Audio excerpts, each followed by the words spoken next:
Russian forces target Ukrainian capital. Ukrainian president says left alone by Europe to fight against Russia. Kyiv. Ukrainian forces fought off Russian invaders in the streets of the capital Kyiv on Friday as President Volodymyr Zelensky accused Moscow of targeting civilians and called for more international sanctions. Pre-dawn blasts in Kyiv set off a second day of violence after Russian President Vladimir Putin defied Western warnings to unleash a full-scale invasion on Thursday that quickly claimed dozens of lives and displaced at least 100,000 people. The United States and its allies responded with a barrage of sanctions, but the Russian forces looked to press home their advantage after a string of key strategic victories in their air and ground assault. Horrific Russian rocket strikes on Kyiv, Ukrainian Foreign Minister Dmytro Kuleba posted on Twitter after the initial explosions were heard in the capital Friday morning. Last time our capital experienced anything like this was in 1941 when it was attacked by Nazi Germany. Ukraine defeated that evil and will defeat this one. Explosions and small arms fire. In Obolonsky, a northern district of Kyiv, pedestrians ran for safety and small arms fire and explosions were heard. Russian forces first arrived on the outskirts of Kyiv on Thursday when helicopter-borne troops assaulted an airfield just outside the city, close to Obolonsky. The Ukrainian military said it had repulsed the attack on the Gostomel airbase, but Russian ground forces have also been pushing down the west bank of the Dnieper River from Belarus. As Russian forces arrived in Obolonsky, the Ukrainian Defense Ministry urged civilians to resist. "We urge citizens to inform us of troop movements, to make Molotov cocktails, and neutralize the enemy," it said. Ukraine says 137 people, including soldiers and civilians, have been killed since Russia attacked.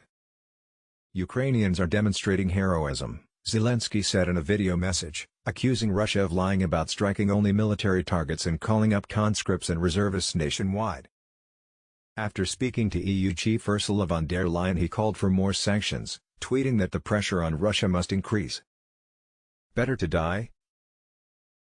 In the Ukrainian village of Starnadivka near the front line where separatists have faced off against Kyiv's forces for years, official Volodymyr Zelensky said on Friday missiles had been raining down all morning and the power was out. "They are trying to wipe the village off the face of the earth," he said. Olena Kurila was among 20 people wounded by flying shards of glass following a blast in the eastern Ukrainian town of Chugwiv on Thursday. "Never, under any conditions will I submit to Putin. It is better to die," the 52-year-old teacher said, her face covered in bandages.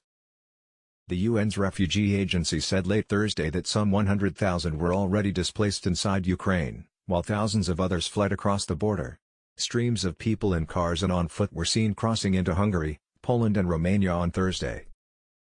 Zelensky said there was now a new iron curtain between Russia and the rest of the world, adding later that his nation had been left alone. "Who is ready to fight alongside us? I don't see anyone." And while the United States moved to impose sanctions on Russian elites and banks, it stressed that American forces would not fight in Ukraine. NATO said it had activated defense plans for allied countries but had no plan to send alliance forces into Ukraine. War on all of Europe.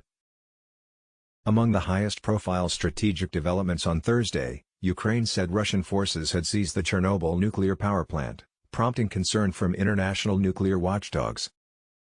Zelensky called the attack on Chernobyl a declaration of war on all of Europe.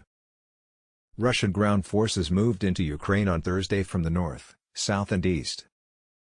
In the capital, many residents fled their homes and took shelter in the city's subway system.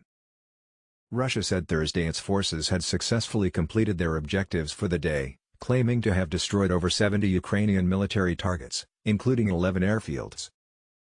Western intelligence confirmed Moscow had established complete air superiority over Ukraine.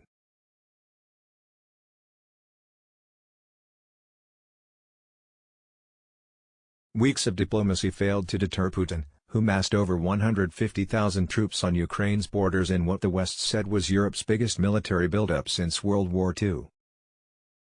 Western allies had initially imposed some sanctions on Russia in an effort to deter Putin, then followed through on Thursday with vows to heavily punish Russia economically. U.S. President Joe Biden announced export controls against Russia to cut off more than half of the country's high-tech imports, alongside sanctions on Russian elites he called corrupt billionaires, and banks. He will meet Friday with fellow NATO leaders in an extraordinary virtual summit to discuss the security situation in and around Ukraine. The EU moved to impose massive sanctions on Russia's energy and finance sectors. French Foreign Minister Jean-Yves Le Drian accused Putin of trying to destroy Ukraine's statehood. This is total war. Putin has decided to take Ukraine off the map of nations, Le Drian told France Inter Radio. British Foreign Secretary Liz Truss said the invasion was barbaric, unjustified and shows a callous disregard for human life. The fighting also spooked global financial markets, with oil prices soaring past $100 and a surge in the price of wheat as Russia and Ukraine are two of the world's largest producers.